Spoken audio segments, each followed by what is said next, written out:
with me in the studio is Chantel Arendse and Andrew Bennett, and they're from CropLife. And today we're going to be talking about a good and solid stewardship and how it incorporates an integrated pest management system.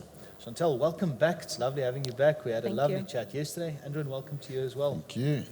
So when we talk about IPM or an integrated pest management system, what do we mean?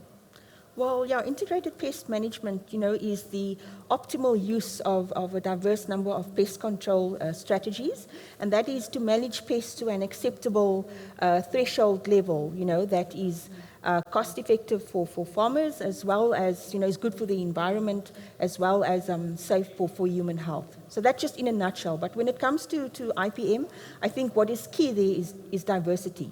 So it's not one specific pest control management tool, but using, all of them in a holistic and integrated manner. Now, yesterday we spoke about new technologies and how it impacts farmers' production practices.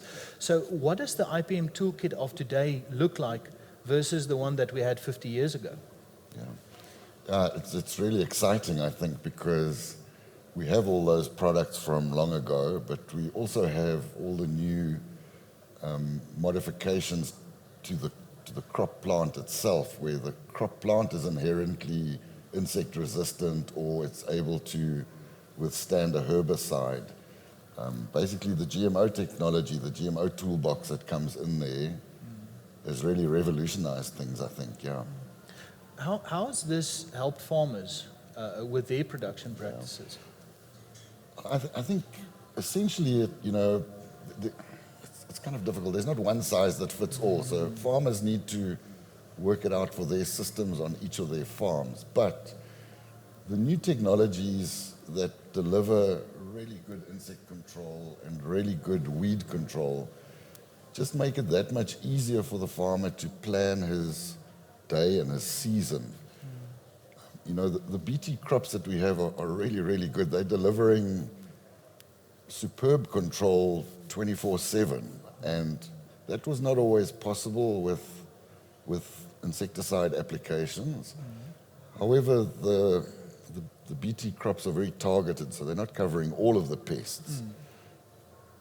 Now you can come in with really directed applications against specific pests, so that lowers your total pesticide usage. It improves let's call it the ecology on the farm. And so these things are all really very helpful. And as we learn how to combine all these different components, so the whole system becomes more and more effective. Yeah, and also just, Andrew mentioned, the research has proven, I think there is evidence that with the introduction of biotech crops, the number of pesticide or herbicide applications has in actual fact gone down, the use. And that is good for the environment as well, because, as you know, these days sustainability is also quite a big word, and that fits right in as well with sustainable practices as well. I think it's really important to consider how many passes a tractor used to make over a field versus how many it does now, and the impact of that on the carbon footprint is immense. Yeah. Now, one of the factors that also play a role in sustainability, of course, is resistance. And I mean, we all know that nature finds a way to build up resistance. So what are the main contributing factors that lead to resistance when we're talking about biotech crops, for instance? Yeah.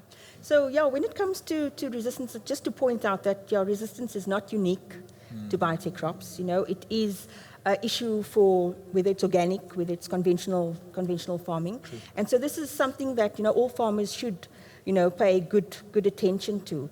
But I would say, in general, farmers, there are specific, strategies that farmers need to follow to manage resistance or delay the onset of resistance.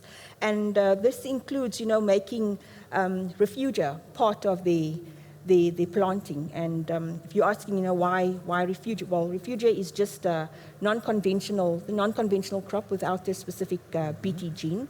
And the refugia helps just to keep those pest levels or resistance levels down, in terms of ensuring that there's a susceptible number of insect pests around in sufficient numbers that have not been exposed to the Bt protein.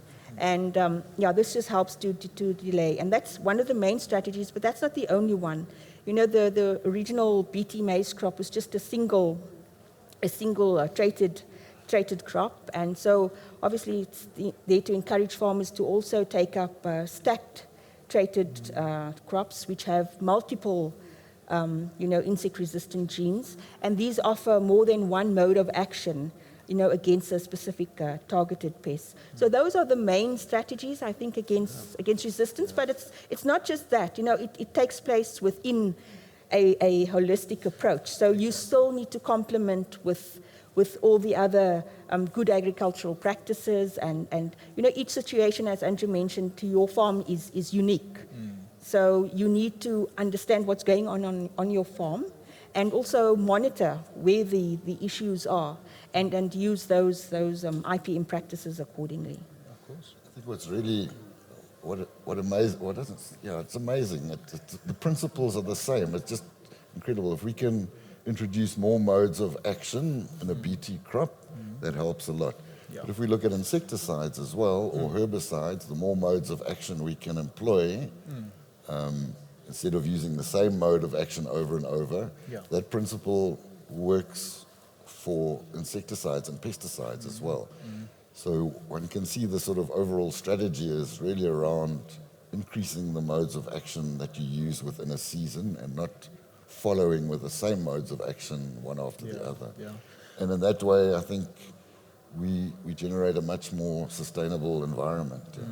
Yeah, I think especially now that you mention different weeds as well, I think we've seen the emergence of some nasty weeds over time, and it's to me it's almost every decade brings something new and stronger and more resistant. I think if we look at something like Palmer amaranthus, for instance. So what can we do when we see something that's that bad and that nasty to control it effectively on our farms? So again, Palmer amaranth developed its resistance because of the reliance of farmers in America on glyphosate. So again, it was a case of kind of a bad practice, using the same mode of action over and over again. The good news is there are lots of different modes of action available. So while it is a little perhaps inconvenient for a grower that maybe relies a lot on glyphosate, there are other herbicides that are effective. So again, it's about looking at your situation on your farm, choosing an alternate mode of action that is still effective. There are a lot of other things, particularly with Palmer, because it produces a gazillion seeds. So if you can do a lot of sanitation in the field, make sure that you clean your implements once they've been in those fields so that it doesn't spread the seed somewhere else, stuff like that also plays a big role. Like again, I mentioned earlier, it's about diversity. Yeah. That is key for integrated weed management. So it's not just one solution, plant a herbicide-tolerant crop and sit back and relax. You need to actively be in your fields and know what's happening on your farm, and to be able to respond, accordingly. Another very important part of this whole concept is the concept of monitoring and being aware of what's going on. So as a farmer, if you notice that a herbicide's not working as well as it used to, you really need to go and tell the distributor or the owner of that product, so that they can look into it and see if resistance is developing. If you can catch resistance early, you have a much better chance of providing a solution that's effective than if you catch it very late. So, the farmers are the best ears and eyes out there, and I know sometimes companies don't always enjoy complaints about their products, but actually that's where you pick up these problems, is when something has failed. Now, most times it can not be resistance, it's something else that's caused the product failure. But we need to be vigilant. For those few times when it is resistance, it's really important to pick it up early. Yeah, and I think one of the practices that's also good management practice is rotational cropping, eh? Absolutely. Because you've got your broadleaves and then you've got your grass types, and if you keep on mixing those up, it will just improve your efficacy. when we look at BT crops and all these different technologies, we've been doing this for 20 years in South Africa, and I think we are planting more than 80% of the crops in South Africa are GMOs. What is the level of compliance of our South African producers when it comes to managing this technology? Okay, so I do speak under correction, but Andrew can back me up here. As far as I can tell, the compliance rate amongst the commercial farmers is up to 90%. So that is, the compliance level for commercial farmers. But of course, it's not only our commercial farmers who are planting herbicide-tolerant crops and BT crops. Yeah. We have a pipeline coming up from smallholders who are also adopting the newer technologies, as well as the emerging commercial farmers. And I think maybe there's definitely room to address that gap, because I think, while the focus is on the commercial farmers, it would be short-sighted not to also look at where our future farmers are coming from, and to make sure that they also have the required knowledge, and also, to comply with the requirements for IPM as well, and as well for resistance management when cultivating the new technology. Yeah, absolutely. And I think the seed companies have been really good about making it easier to be compliant, if I can put it that way, but without losing the efficiency of that resistance management requirement. So for example, for small farmers that are only purchasing maybe 2 or 3 or 5 kilograms of seed, they've actually included in a sleeve inside the seed the seed for the refuge. So that makes it easier for the smaller growers to be compliant. I think what's difficult is actually being able to get to those farms and to check if everything is going well. So there's a need for an ongoing training program across the board, actually. Yeah.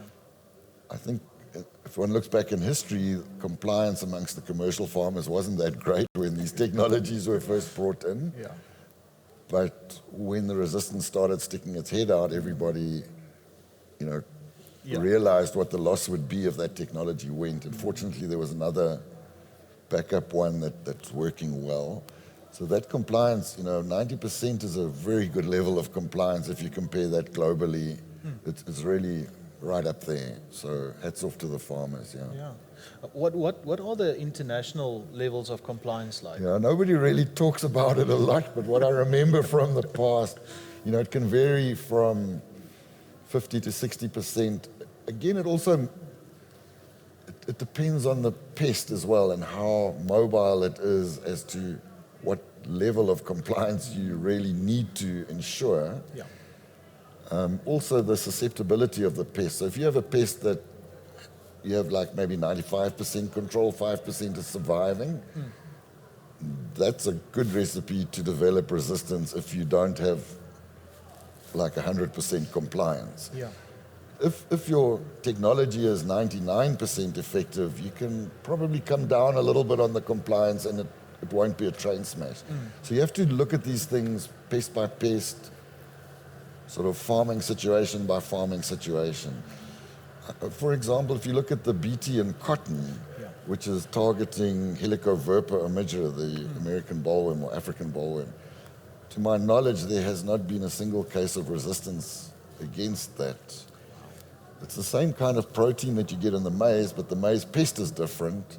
It's a little bit more mobile. It is more dependent on maize as a food source, whereas American bollworm feeds on a lot of different things. So there's almost like a natural refuge out there. So all of these things have to be taken into consideration when you build that resistance program. Yeah, I think it's like you said, Chantel, it's a holistic approach that needs to be taken to make sure that resistance management and IP management is implemented correctly. Yeah, absolutely.